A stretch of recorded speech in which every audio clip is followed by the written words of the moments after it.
I'm answering more of your questions. If you're enjoying these videos, please, if you haven't already, subscribe and like. All right, Manja asked why Olivia's parents weren't brought into the episodes and rarely mentioned. That's a really good question, and one I didn't particularly ever think about. I know we spoke obviously about John's family because his mother and father lived with us, and we spoke about the brother Ben that he lost during World War I. But I don't recall Olivia's parents ever being spoken about, or if she had siblings or anything. So if you've heard something about anything on her family, put it in the comments below. I'd be interested, and I expect everyone else will be too. This next question is from Eric. Eric says, I want to know why John Boy got the shed when he already had his own room. You know, that's a really good question. I'd like to know that too. I know at one point in the Awakening episode, I did convince our parents that I should get the shed, and they gave it to me for a period of time, and then I decided it was too lonely out there, and I ended up wanting to move back into the house. So that was part of it. But yeah, the shed obviously got used in a lot of ways at a lot of different times. John Boy had it for a while, and then he turned it into his printing press, and then when Ben got married to Cindy, they lived in the shed. Then there were times where we had guests like the young man who was in a wheelchair. He stayed in the shed. Someone else raised a good question about there was no bathroom there. I don't know. You know, magic of television. All these things are good questions that I don't really have answers to, and I'm not even sure some of them that we thought about at the time.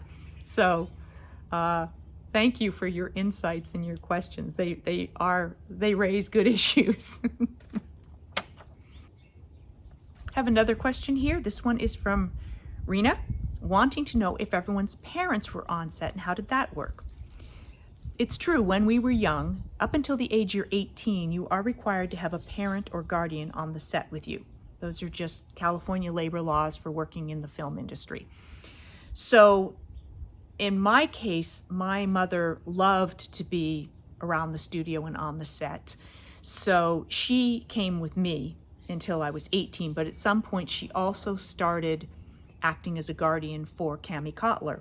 And because Cammie was the youngest, even by the time we ended the series, Cammie was still not 18. So my mom was there every day that I or Cammie was working throughout the 9 years of the series.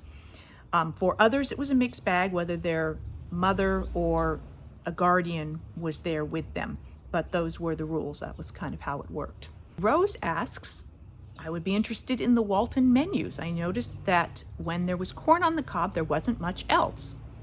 Interesting. I don't specifically recall that, but there wasn't so much a plan for the menus unless something was specifically mentioned in the script. Otherwise, it was kind of up to the prop department who took care of all the food that needed to be used in breakfast, dinner, lunch, whatever scenes.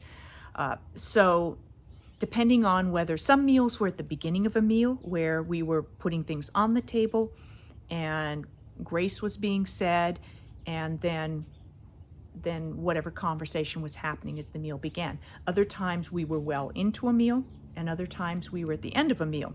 So depending on that might determine what the food was, how much of it there was, things like that. And I'm sure a lot of it had to do with what would keep, what was easy to prepare. Obviously, if you were doing scrambled eggs, they get cold very fast.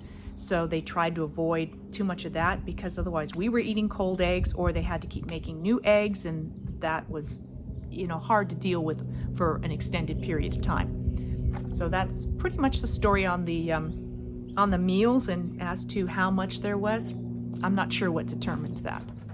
This from Michelle. What was it like when the show ended? Relief, sadness, and did you feel like a part of you was missing? Wow. We found out that the show was not being renewed after season 9 and before we would have started season 10. I think a lot of us sort of felt like the show was coming to an end. There was just that feel about it. So I wasn't entirely surprised, but expecting something and then actually hearing it are two different things. I heard about it through the grapevine. Nobody called and said the show hasn't been picked up. I think somebody said they heard it on the news. So yeah, sad, bittersweet, because as long as the series was running, there was a predictability to my life that I loved. I knew where I was going to work, that I was going to be working for 9 months out of the year, and that with people that I loved working with in a situation I was very familiar with. But I also knew at some point the show would end and that I would have to determine what my next steps were, what I did. Did I continue in acting? Where would my career go? So there was a little bit of a sitting in limbo, waiting to determine what the next phase of my life would be. So there was a certain amount of anticipation and, I think uncertainty then about, all right, that's done. Now I need to figure out what's next. So all of that was there. But something missing? Yeah. I think, oddly, ever since then, there's a sense of something missing. Even though these people are still in my life, it was one of the most significant periods of my life. It lasted a long time and so changed my life that it's always there. And I always love any opportunity to reconnect with that when we've done specials. It's been wonderful. People ask if we're going to do another one. I don't know. I know. I wish we would.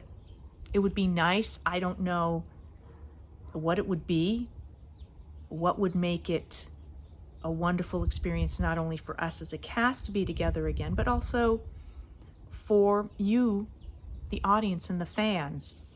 What would be right? What would you feel satisfied by as a reunion beyond, oh, gee, what do they all look like now? Oh, gosh, they've gotten old. Yeah, well, we all have, all of that. So a story that made sense and all of that. But we'll see. Maybe it'll happen, maybe it won't. It's not up to me. Next question is from Fee. Fee says, I'd like to know more about your singing career. Thank you, Fee. Who's been your favorite person to sing for? That's a difficult one. A couple, 2-3 years ago, we, as a Walton cast, a number of us did an episode of Home and Family. And I was asked to sing. And the cast was there, and I got to sing for them. I sang Times of Your Life by request. So to sing that, which reflected on the times of a person's life, the things they remember, and to sing that to my brothers and sisters, my mother, in the audience, really touched me. So that one really stands out. The other that really stands out for me was having the honor and privilege to do a couple of USO tours and to perform for our troops. That, I think, meant more to me than anything, to have a way to give back and to entertain our troops who were away from their family. These were at Christmas time, so to go out to remote areas where these troops had not seen their families for months, and to be able to share something from home and to entertain them at the holidays was incredibly rewarding, and I would have done many more of them had I had the opportunity. So I appreciated that. The other questions Fee asked were the biggest audience I've sung for, and that was probably around 3,000 plus. I've done a fair bit of musical theater, and in some cases I had the opportunity to perform in really large theaters, so 3,000, 3,500 seats, 2 balconies, and such a thrill to stand on a stage with an orchestra in a beautiful theater full of people and sing as part of a show. That's really, it doesn't get any better than that. So that was amazing. And my favorite genre of songs to sing. I trained as a singer in musical theater. So musical theater and so much musical theater also became standards of the day. It's amazing how many songs that were hits on the radio were actually from musicals. So I would say that's probably my favorite genre, is sort of the Great American Songbook, Broadway, those standards that I grew up listening to because my mother sang, and that was what she played on the radio. So that would be my favorite genre, and the CDs that I've done have been in that genre. Thanks for your question, Fee. Thanks so much for your questions. I'll be doing more of these and more videos about episodes and cast members on behind the scenes of the Waltons.